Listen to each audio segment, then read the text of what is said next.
रात्रीचे साधारण 11 वाजले होते. राणा मॅन्शनच्या सर्वात आलिशान खोलीत वधूच्या वेशात एक मुलगी आली. तिला सोडायला 2-3 मुली आल्या होत्या, ज्या तिला दारापाशी सोडून निघून गेल्या होत्या. त्या मुलीने खोलीचा दरवाजा उघडला आणि आत आली.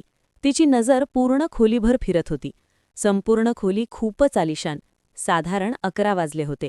राणा मॅन्शनच्या सर्वात आलिशान खोलीत वधूच्या वेशात काव्य आली. तिच्या मैत्रिणी तिला दारापाशी सोडून गेल्यावर काव्याने दरवाजा बंद केला. ती एकटी पडली होती. तिची नजर पूर्ण खोलीभर फिरत होती. खोलीत जुन्या लाकडी फर्निचरचा आणि महागड्या अत्तराचा एक विशिष्ट जड सुगंध पसरलेला होता. भिंतींवर राणा कुटुंबाच्या पूर्वजांची गंभीर चेहरे असलेली चित्रे होती, जणू ती तिला न्याहाळत आहेत. काव्या हळूच पलंगाजवळ आली. तिने तिच्या मनाची तयारी केली होती की हा व्यवसाय करार आहे आणि या नवऱ्यासोबत तिला फक्त कागदोपत्री संसार करायचा आहे. पण तिच्या मनात हजारो प्रश्न होते. तिच्या वडिलांना राणा कुटुंबाने कोणत्या अटीवर मदत केली होती? तिने हळूच डोक्यावरचा लाल पदर बाजूला केला. तिच्या डोळ्यात भविष्याची अस्पष्ट भीती आणि वर्तमान स्वीकारण्याची मजबुरी स्पष्ट दिसत होती. काव्याचा विचार, माझे आयुष्य हे आता माझे राहिलेले नाही.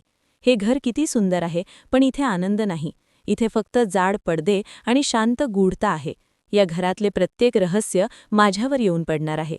ती पलंगावर बसणार इतक्यात तिला खोलीच्या दुसऱ्या कोपऱ्यात ठेवलेल्या एका मोठ्या लाकडी कपाटातून हलकासा आवाज ऐकू आला. हा आवाज खट असा नव्हता, तर जणू कोणीतरी शारीरिकरित्या आतून हलताना लाकूड घासल्याचा होता. काव्या जागेवरच थिजून गेली. तिने पलंगाच्या खाली लपवलेली तिची छोटी जुनी डायरी घट्ट पकडली. ती धीर एकवटून म्हणाली, कोण आहे आत? कोण आहे या खोलीत? तिचा आवाज शांत खोलीत प्रतिध्वनित झाला. भीतीमुळे तिचे अंग थरथरत होते. ती दबक्या पावलांनी कपाटाजवळ गेली. तिचे पैंजण आता आवाज करत नव्हते, कारण भीतीमुळे तिची चाल अगदी संथ झाली होती. तिने पुन्हा विचारले, कोण आहे? आतून एक अत्यंत दबलेला तरुण आणि कर्कश आवाज आला, आवाज करू नकोस, तू आली आहेस. हे कोणालाही कळू देऊ नकोस की मी इथे आहे. काव्याला राग आला. माझ्या नवऱ्याने माझ्यासोबत लग्न करून मला कपाटाच्या आतून बोलवायचे? मला तुमच्याशी बोलायचे नाही. मी आता सासूबाईंना जाऊन सांगते की तुम्ही इथे लपला आहात. कपाटातील व्यक्ती जोरजोरात श्वास घेतानाचा आवाज आला. तुला शपथ आहे, बाहेर जाऊ नकोस. तू बाहेर गेली आणि कुणी मला इथे पाहिले तर आपण दोघेही मारले जाऊ. काव्याला भीतीपेक्षा आता अधिक संशय आला. तुम्ही मला घाबरवत आहात.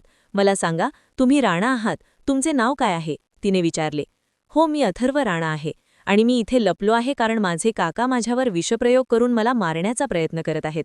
मी बाहेर पडलो तर ते मला संपवतील.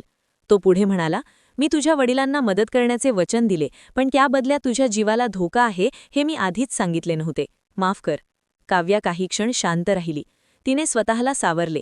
ठीक आहे, मी कोणाला सांगत नाही, पण मला तुमच्यावर विश्वास कसा ठेवायचा? तुम्ही खरेच अथर्व राणा आहात की कुणी फसवणूक करणारा?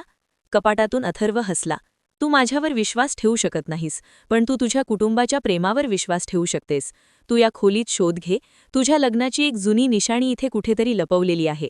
ती निशाणी फक्त तुझ्या वडिलांनी आणि मी एकमेकांनी ओळखायची ठरवली होती. काव्याला आठवले, तिच्या वडिलांनी जाताना फक्त एका निशाणीवर विश्वास ठेव असे सांगितले होते.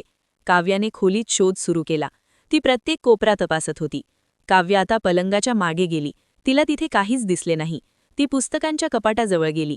तिथे काही अतिशय जुनी, बांधलेली पुस्तके होती. तिने एक जुने, जाड राणा कुटुंबाचा इतिहास नावाचे पुस्तक काढले. पुस्तकाची पाने पिवळी पडली होती. तिने ते पुस्तक उघडले. पुस्तकाच्या मध्यभागी 222व्या क्रमांकाच्या पानावर एक छोटे वाळलेले कमळाचे फूल ठेवलेले होते.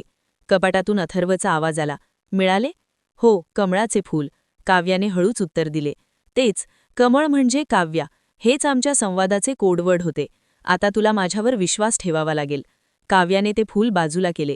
त्या पानावर पेन्सिलने काहीतरी अस्पष्ट आकडे लिहिलेले होते. काव्याने विचारले, हे काय आहे?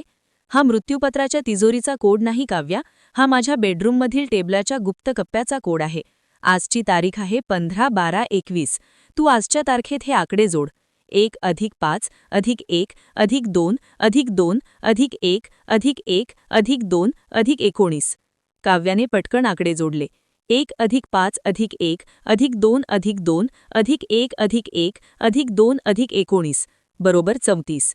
34, काव्या म्हणाली. आता टेबल जवळ जा. टेबलाच्या उजव्या बाजूला खाली एक बटण आहे जे 3 वेळा दाबले की एक छोटा कप्पा उघडेल. त्यात एक सीलबंद लिफाफा आहे. तो लिफाफा माझ्यासाठी महत्वाचा आहे. काव्याने ते बटन 3 वेळा दाबले. क्लिक असा आवाज आला आणि टेबलाच्या खालचा एक छोटा कप्पा उघडला. आत एक जुना मळकट सीलबंद लिफाफा होता. तिने तो लिफाफा घेतला आणि कपाटाजवळ आली. रात्रीचे 11:50 झाली होती.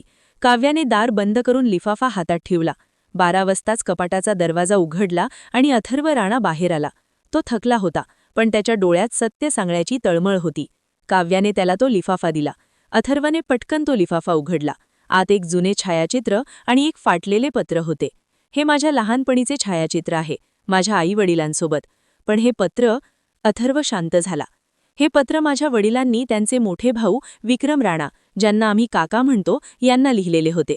यात त्यांनी स्पष्टपणे म्हटले होते की संपत्तीचा खरा वारसदार अथर्वच आहे आणि ती तिजोरीची गुरुकिल्ली ही फक्त वधूच्या हातात सुरक्षित राहील. पण माझ्या आईवडिलांचे मृत्यू, जो अपघात नव्हता, खून होता, त्यानंतर विक्रम काकांनी हे पत्र फाडून टाकले आणि खोटे मृत्यूपत्र तयार केले. काव्याने विचारले, पण ती गुरुकिल्ली कुठे आहे? ती गुरुकिल्ली तिजोरी उघडण्यासाठी नाही, तर तिजोरीचे स्थान दर्शवते. माझ्या वडिलांनी त्यांच्या पत्रात सांकेतिक भाषेत लिहिले होते की जिथे 2 फुले आणि एक ज्योत एकत्र येतात, तिथेच तुझे भविष्य सुरक्षित आहे. काव्याला आठवले, या खोलीत 2 मोठे फ्लावर पॉट्स होते आणि एक जुन्या पद्धतीचा गॅसचा दिवा होता. ती ताबडतोब तिथे गेली. तिने हळूच गॅसचा दिवा उचलला. दिवा उचलल्याबरोबर त्या जागेवर ठेवलेल्या लाकडी फरशीचा एक तुकडा हलला. मिळाले, काव्या आनंदाने म्हणाली. त्या तुकड्याखाली एक छोटा लोखंडी डबा होता. अथर्वने तो डबा काढला. आत एक चांदीचे कडे आणि एक जुने सोन्याचे नाणे होते. हे कडे म्हणजे तिजोरीचे टॉगल बटन आहे आणि हे सोन्याचे नाणे म्हणजे पहिला संकेत आहे. विक्रम काकांसारखे लोक या घरात लपून बसलेले आहेत. त्यांना वाटत होते की मी कपाटात लपून त्यांच्यापासून दूर जाईन, पण मी याच खोलीत तुझ्या संरक्षणात सत्य शोधत होतो. अथर्वने भिंतीजवळचा एक मोठा फोटो बाजूला केला. त्याखाली एक लपलेला लहान लाकडी दरवाजा होता. हा सुरंग आहे, माझ्या वडिलांनी बनवला होता, फक्त आपत्कालीन परिस्थितीत बाहेर पडण्यासाठी. काव्याने तिच्या लेहेंग्याचा पदर बाजूला केला आणि एक साधे सलवार कमीज परिधान केले, जे तिने बॅगमध्ये लपवून ठेवले होते. ती तयार झाली. अथर्वने तिला शेवटचे सांगितले, आता हे घर सोडल्यावर आपण कोणालाही सांगायचे नाही की आपण कुठे आहोत. आपल्याला सरळ मुंबईच्या जुन्या किल्ल्यात जायचे आहे. तिथेच ती खरी तिजोरी लपलेली आहे.